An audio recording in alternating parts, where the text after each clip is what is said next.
Hello student, आप सभी का स्वागत है लेक्चर 2 के माध्यम से। जो बीएससी सेकंड सेमेस्टर की नई सीरीज स्टार्ट कर रखी है, इसमें जो आपका टॉपिक स्टूडेंट कंटिन्यू चल रहा है system of homogeneous linear equation, जो कि स्टूडेंट मैट्रिक्स और डिफरेंशियल इक्वेशन टेक्स्ट बुक का ही पार्ट है। बताना चाहूँगा स्टूडेंट, ये सीरीज एग्जाम यूनिवर्सिटी के पॉइंट ऑफ व्यू से काफ़ी वेटेज रखता है। तो सबसे पहले मैंने स्टूडेंट आपको प्रीवियस लेक्चर यानी लेक्चर 1 में आपको कुछ बेसिक से कंसेप्ट समझाए थे कि होमोजीनियस इक्वेशन क्या है। इसको हम एक बार स्टूडेंट रिकॉलिंग करते हैं। अगर हमारे पास कोई मैट्रिक्स दे रखा होगा, उसका डिटरमिनेंट यहाँ पे स्टूडेंट जीरो नहीं आता, तो वहाँ पे ट्रिवियल सॉल्यूशन है यानी स्टूडेंट यूनिक सॉल्यूशन है, या फिर स्टूडेंट जीरो सॉल्यूशन है यानी एक्स वाई की वैल्यू वहाँ पे जीरो ही आएगी। अब बात करते हैं, अगर किसी मैट्रिक्स का डिटरमिनेंट यहाँ पे जीरो आता है तो वहाँ पे जो उसका सॉल्यूशन होगा नॉन ट्रिवियल सॉल्यूशन यानी स्टूडेंट इनफाइनाइट सॉल्यूशन या स्टूडेंट नॉन जीरो सॉल्यूशन भी हम इसको समझ सकते हैं। अब यहाँ पे मैंने आपको कल ये मेथड कहते हैं, इनको एक बार समझते हैं। Method of solving homogeneous system linear equation.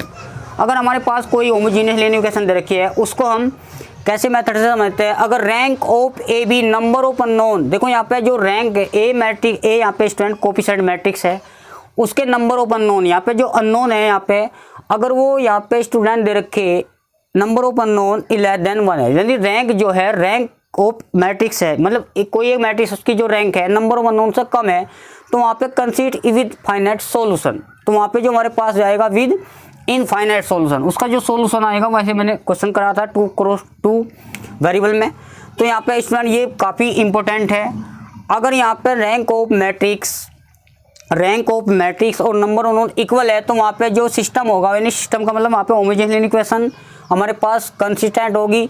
देखो कंसिस्टेंट तो होनी चाहिए, वो चाहे यूनिक सॉल्यूशन हो चाहे वो इनफाइनाइट सॉल्यूशन है। अगर नंबर ऑफ अननोन रैंक के इक्वल आता है, रैंक ऑफ ए के इक्वल आता है, तो वहाँ पे यूनिक सॉल्यूशन हो जाएगा। अगर नंबर ऑफ अननोन की वैल्यू रैंक से ज़्यादा आती है तो स्टूडेंट हमारे पास हो जाएगा इनफाइनाइट सॉल्यूशन। यहाँ पे नलिटी ऑर्डर ऑफ रैंक, जब भी किसी मैट्रिक्स की स्टूडेंट नलिटी फाइंड करनी होती है तो हमारे पास ऑर्डर 1 मतलब वो कितने ऑर्डर का है वो वहाँ पर रखते हैं और यहाँ पर रैंक उसकी निकाल कर यहाँ पर सब्ट्रैक्ट करते हैं। तो वैसे नॉर्मल इसका मेथड है, अगर किसी मैट्रिक्स के हम रैंक और यहाँ पे स्टूडेंट नलिटी ऑफ मैट्रिक्स यहाँ पे एन यहाँ पे भाई देखो ऑर्डर यहाँ पे सेम होना चाहिए, वो स्क्वायर मैट्रिक्स होना चाहिए, वो 4x4 का भी हो सकता है। तो अगर वो 4x4 का है तो वहाँ पे एन कितना लेना 4, यदि 3x3 3x3 का मैट्रिक्स है तो वहाँ पे 3 लेना है, और रैंक आप निकाल ही सकते हो। तो यहाँ पर रैंक रखेंगे ऑर्डर रखेंगे तो हम किसी भी मैट्रिक्स की नलिटी निकाल सकते हैं। स्टूडेंट यहाँ पे एग्जाम्पल समझते हैं। अगर हमारे पास 1 2 3 0 0 और 1 0 5, और यहाँ पे देखो सबसे पहले रैंक यहाँ पे समझते हैं, रैंक तो इसको तो काउंट करना ही नॉन जीरो रैंक इसकी स्टूडेंट यहाँ पे कितनी हो जाएगी, किसी मैट्रिक्स यहाँ पे रैंक यहाँ पे 2 हो जाएगी। अब पूरी लाइन जीरो बननी, देखो सेकंड रो के अंदर देखो पूरी जो लाइन है वो जीरो बननी, तो इसकी नलिटी जो होगी स्टूडेंट यहाँ पे वो 1 होगी। तो जब भी रैंक निकालते हैं वो नॉन जीरो रो को काउंट करते हैं, और जब नलिटी निकालते हैं तो हम जीरो रो को पूरी, अगर देखो इसमें भी जीरो है तो ये काउंट होने की पूरी एलिमेंट पूरी लाइन जीरो होनी चाहिए। अगर जितनी भी लाइन जीरो है सारे के एलिमेंट, अगर 3 3 क्रॉस 3 का है तो 3 लाइन जीरो होनी चाहिए, तो वहाँ पे जो नलिटी होगी वहाँ पे 1 होगी। ठीक है स्टूडेंट, अगर ये भी सारे जीरो हो जाए तो उसकी नलिटी 2 हो जाएगी। अब स्टूडेंट यहाँ पे हम कुछ पॉइंट समझते हैं जो आपके सामने यहाँ पे दे रखे। क्या देखो, nullity of identity matrix is zero, कोई भी सॉरी कोई भी नलिटी मैट्रिक्स कोई भी आइडेंटिटी मैट्रिक्स होता है स्टूडेंट, अगर हम 2x2 का आइडेंटिटी मैट्रिक्स देखें, इसकी जो नलिटी होगी स्टूडेंट वहाँ पे वो जीरो हो जाएगी, क्योंकि यहाँ पे कोई भी रो या कोई भी लाइन जीरो नहीं हो रही, सारे एलिमेंट जीरो नहीं हो रहे। अगर वो 3x3 का है 1 0 0 1 0, फिर यहाँ पे स्टूडेंट 0 0 1, ये 3x3 का हमारे पास आइडेंटिटी मैट्रिक्स है, इसकी जो नलिटी होगी यहाँ पे जीरो हो जाएगी, क्योंकि कोई भी लाइन यहाँ पे पूरी जीरो नहीं हो रही। तो इसने ये कॉन्सेप्ट कहा nullity of identity matrix is zero, मतलब जितने आइडेंटिटी मैट्रिक्स होंगे उनकी जो नलिटी है यहाँ पे स्टूडेंट शून्य मानी जाएगी। अब यहाँ पे नॉन ट्रिवियल का मतलब, ट्रिवियल सॉल्यूशन का मतलब स्टूडेंट मैंने बताया था, यानी वहाँ पे अगर 3 वेरिएबल एक्स वाई जेड तो उनकी वैल्यू जो हो जाएगी एक्स भी जीरो वाई भी जीरो और जेड की वैल्यू भी जीरो। अगर ऐसा होता है तो वहाँ पे बोलते हैं ट्रिवियल सॉल्यूशन। अब स्टूडेंट यहाँ पे नॉन ट्रिवियल सॉल्यूशन का मतलब होता है नॉन जीरो सॉल्यूशन, यानी एक्स वाई की वैल्यू जीरो नहीं आई, ज़्यादा भी कुछ भी आ सकती है। अब यहाँ पे एक एग्जाम्पल की प्रैक्टिस करते हैं। ये एग्जाम्पल काफ़ी इंपॉर्टेंट है जो कि आपका 2005 में यूनिवर्सिटी एग्जाम के अंदर आया। तो यहाँ पे 3 वेरिएबल में यानी 3 इक्वेशन, देखो मैंने आपको प्रीवियस लेक्चर में 2 वेरिएबल के क्वेश्चन कराए थे, उसका सॉल्यूशन बताया था। अब बात करेंगे यहाँ पे स्टूडेंट 3 वेरिएबल की यानी एक्स वाई जेड की बात करेंगे। अब यहाँ स्टूडेंट एक कॉन्सेप्ट को और समझते हैं।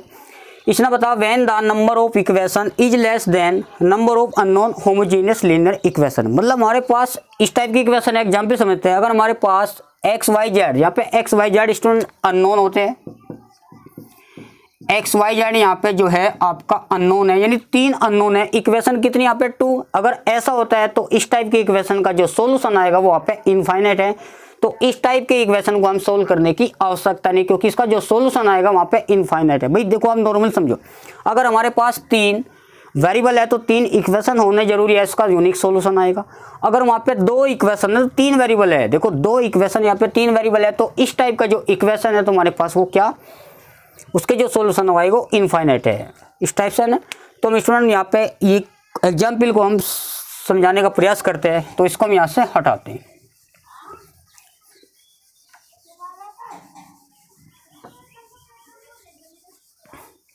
अब यहाँ पे स्टूडेंट देखो ना, solve the system of equation using matrix method. Student हम इसको क्वेश्चन को, अगर ऑब्जेक्टिव टाइप क्वेश्चन बनता है यूनिवर्सिटी के अंदर, तो हम इसका डिटरमिनेंट निकालते हैं। डिटरमिनेंट आपको क्या है, जो एक्स का कोफिशिएंट, एग्जाम्पल समझते हैं। अगर हमारे पास ए कोई मैट्रिक्स है स्टूडेंट, पहले सबसे पहले इसको ए मैट्रिक्स फॉर्म में लिखते हैं। जो एक्स वाई जेड का कोफिशिएंट है इसको यहाँ पे लिखो मैट्रिक्स फॉर्म में। मैट्रिक्स देखिए यहाँ पे 1 3 और माइनस के 2 और यहाँ पे 2 और माइनस के 1 प्लस के 4 एंड माइनस एक्स वाई का कोफिशिएंट लेना तो माइनस के 11 और यहाँ पे 14। तो इस टाइप से हमारे पास एक्स वाई के जो कोफिशिएंट स्टूडेंट वहाँ पे रखा है। अब इसके 2 तरीके स्टूडेंट, अगर इसका डिटरमिनेंट, भाई मान लो ये मैट्रिक्स है, इसका डिटरमिनेंट अगर 0 आता है तो इसका जो सोल्यूशन होगा वो इनफाइनाइट कंसिस्ट तो होगा स्टूडेंट, पर वो इनफाइनाइट सोल्यूशन होगा। यानी एक्स वाई जेड की वैल्यू जो है नॉन जीरो होनी चाहिए, कुछ भी आ सकती है, मतलब 0 नहीं होनी चाहिए। अगर इसका डिटरमिनेंट नॉन जीरो है तो तब तो ये स्टूडेंट यहाँ यूनिक सोल्यूशन हो जाएगा, यानी यहाँ पे जो इसका यूनिक सोल्यूशन एग्जिस्ट करेगा। अब यहाँ पे हम इसका डिटरमिनेंट निकालते हैं स्टूडेंट। डिटरमिनेंट तो आप भी निकाल सकते हो, एक बार चेक कर लेना। अगर इसकी जो वैल्यू यहाँ पे, अगर इसी मैट्रिक्स, देखो मैं इसको शॉर्ट ट्रिक से समझाता हूँ, किसी भी 3 क्रॉस 3 का मैट्रिक्स डिटरमिनेंट कैसे निकालते हैं। आपको कुछ नहीं करना स्टूडेंट, 1 2 1 3 माइनस के 1 इसको अलग से कर लेना और माइनस के 2 यहाँ पे 4 को 4। स्टूडेंट शॉर्ट ट्रिक से समझते इसको। ये जो कोने वाले एलिमेंट है स्टूडेंट, इसको यहाँ पर रख देना और इसके जो कॉमन वाले कोने वाले जो एलिमेंट है इसको यहाँ पर रख देना। हम इसको थोड़ा सा ऐसे, जब भी हम प्रोडक्ट करते हैं इधर से प्रोडक्ट करते हैं स्टूडेंट, तो इसकी प्रोडक्ट करेंगे यहाँ पे 2 2 जा माइनस के 4, माइनस 4 के माइनस के 11 यहाँ पे स्टूडेंट 14, फिर यहाँ पे प्लस आता है, ध्यान समझना। फिर हम 3 का लेते हैं स्टूडेंट, तो 1 माइनस के यानी 14 हो जाएगा। फिर प्लस लेते हैं फिर स्टूडेंट के 3 4 जा 12 इंटू 1, ये भी 12 हो जाएगा। फिर स्टूडेंट ऐसे करने के जस्ट बाद फिर हम माइनस लेते हैं। अब जैसे हमने 3 का लिया था तो यहाँ पे भी 3 का हुआ, तो यहाँ पे 28 यानी 2 3 जा 6, यहाँ पे 84 आ जाएगा। 14 6 जा 84। अब यहाँ पे स्टूडेंट माइनस माइनस प्लस, यहाँ पे यानी प्लस के 2 आ जाएगा और यहाँ पे माइनस के 44 यानी यहाँ पे 44। अब इनको स्टूडेंट सिंप्लीफाई करते हैं तो हमारे पास ये, यानी यहाँ पे प्लस माइनस माइनस यानी 44 माइनस के 14 यानी माइनस के 2 बचेगा। और हम यहाँ पे जो हमारे पास ये स्टूडेंट यहाँ पे 2 था तो 8 यानी आई थिंक यहाँ पे 86 माइनस के 4। अब इनको सोल्व करते हैं, 6 में से 4 गए यहाँ पे हमारे पास 2 और 8 में 4 गए और यहाँ पे हमारे पास 40 यानी प्लस के 42। स्टूडेंट इसका जो डिटरमिनेंट वो 0 है। भाई किसी भी मैट्रिक्स का डिटरमिनेंट 0 है तो हमारे पास के जो सोल्यूशन आओगे वो इनफाइनाइट सोल्यूशन आएंगे। भाई कंसिस्टेंट तो है, क्योंकि मैंने कंसिस्टेंट के 2 कॉन्सेप्ट बताए थे, एक तो आपका यूनिक सोल्यूशन, एक आपका इनफाइनाइट सोल्यूशन। अगर इसका डिटरमिनेंट 0 आता है तो नंबर ऑफ सोल्यूशन है हमारे पास इनफाइनाइट सोल्यूशन है, यानी एक्स वाई की वैल्यू वहाँ पे 1 से ज़्यादा भी आ सकती है। तो स्टूडेंट हमको, अगर आपको ऑब्जेक्टिव टाइप दे रखा है तो हम इसको डिटरमिनेंट की हेल्प से कर सकते हैं। अगर वो आपसे पूछा जाए, सब्जेक्टिव की बात की जा रही, अब using matrix method, in equation का हमारे पास 3 इक्वेशन दे रखी, इसका हमें मैट्रिक्स मेथड यानी रैंक वाले कंसेप्ट से इसको करते हैं।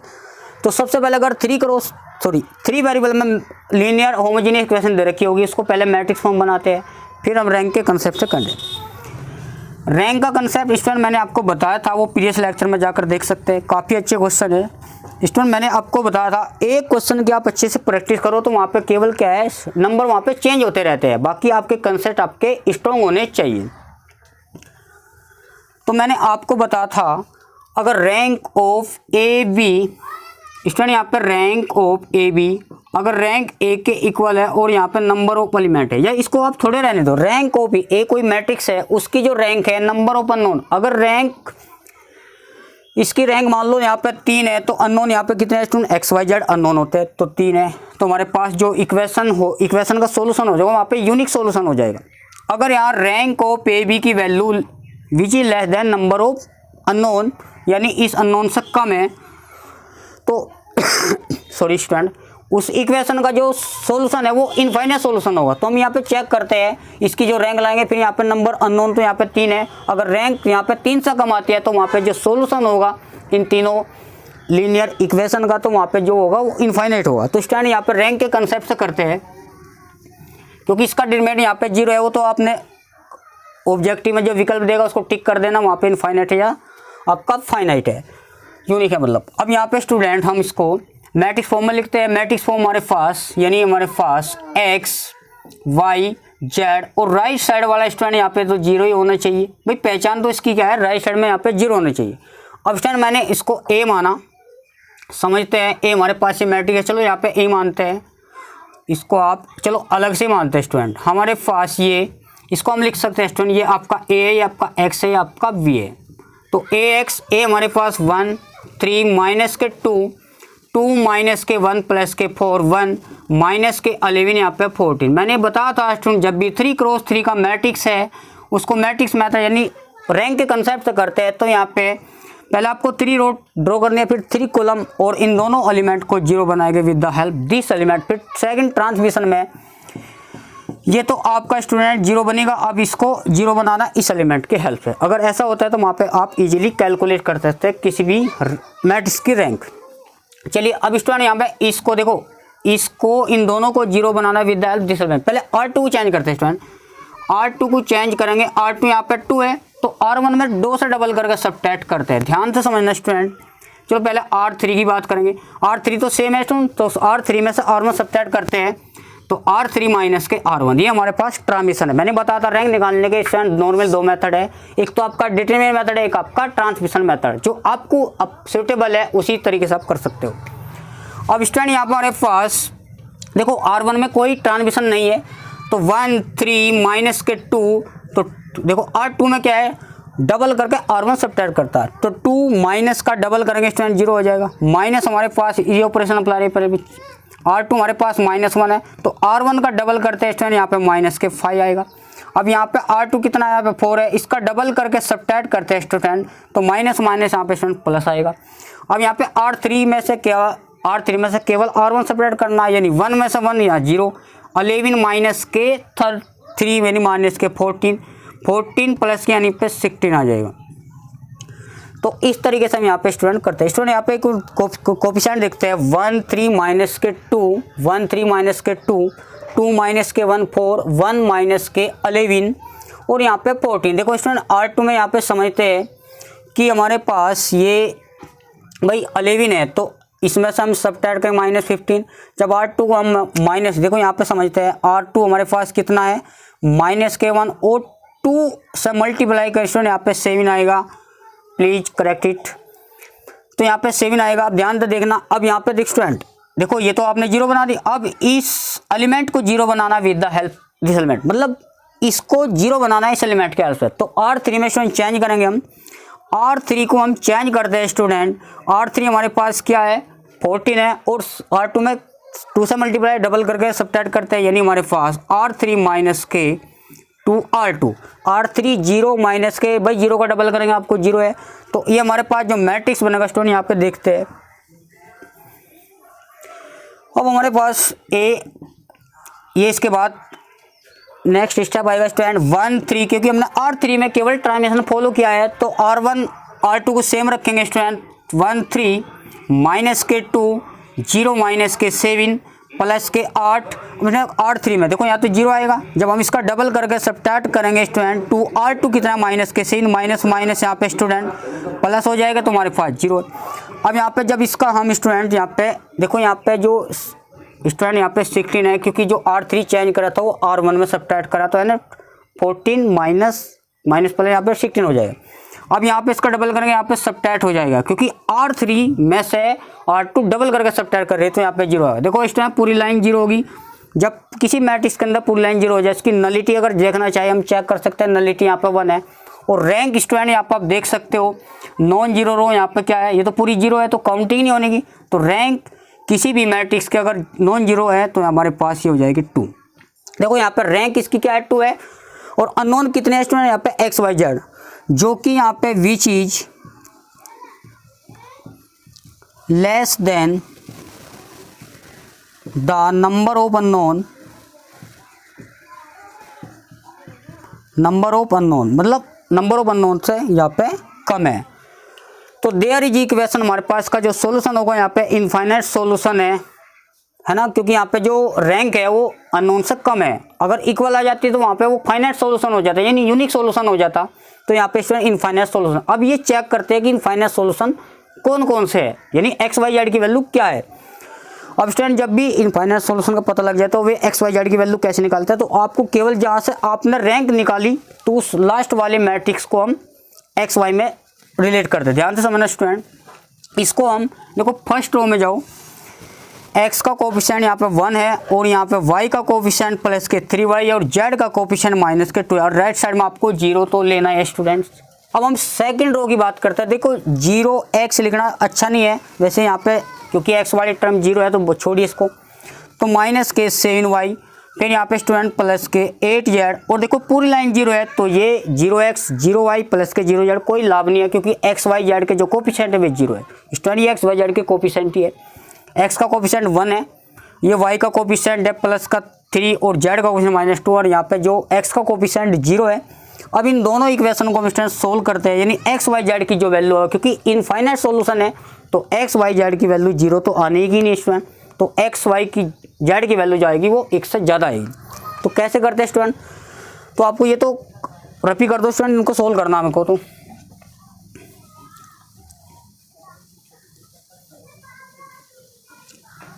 स्टूडेंट मैंने आपको बताया था अगर हमारे पास 2 इक्वेशन है 3 वेरिएबल है, देखो x y z है, तो इस टाइप का जो इक्वेशन हमारे पास नंबर ऑफ सॉल्यूशन इनफाइनाइट होंगे। तो हम इसको सबसे पहले हम स्टूडेंट किसी भी वेरिएबल को या तो x या y या फिर z किसी भी को एक नया आर्बिट्ररी कांस्टेंट मान लो। लेट यहाँ पे z स्टूडेंट k मानते हैं या c मानते हैं, जो आपको चॉइस है, आर्बिट्ररी पैरामीटर होना चाहिए। अगर z k है तो z की वैल्यू यहाँ रखेंगे पुट इन 2 तो हमारे पास y भी आ जाएगा। स्टूडेंट यहाँ पे 7y और z हमारे पास 8k इक्वल 0 तो माइनस के 7y तो माइनस का 8k तो y स्टूडेंट हमारे पास 8k y से, यानी हमारे पास y भी है हमारे पास z भी है। अब z की और y की वैल्यू फर्स्ट में रखते हैं स्टूडेंट, तो हमारे पास यहाँ पे समझते हैं फर्स्ट हमारे पास क्या है स्टूडेंट x, चलो वहाँ पे देखते हैं। फर्स्ट हमारे पास क्या है स्टूडेंट x प्लस के y को समझते हैं 8k डिवाइड में स्टूडेंट 7 है और माइनस के 2 इंटू जेड स्टूडेंट यहाँ पे के तर साइड में आपको 0 लेकर चल रहा है, यहाँ पे x निकल जाएगा, वही हमारे पास फाइनल आंसर है। तो इसे सोल्व करते हैं, ये 2 के इधर जाकर प्लस का हो जाएगा और ये माइनस का 8 3 24 के डिवाइड के अंदर 7 आ जाएगा। जब इसका एलसीएम लेंगे स्टूडेंट यहाँ पे 14 माइनस के 24 के डिवाइड में 7 तो x की वैल्यू माइनस के 10, यहाँ पे k डिवाइड में 7।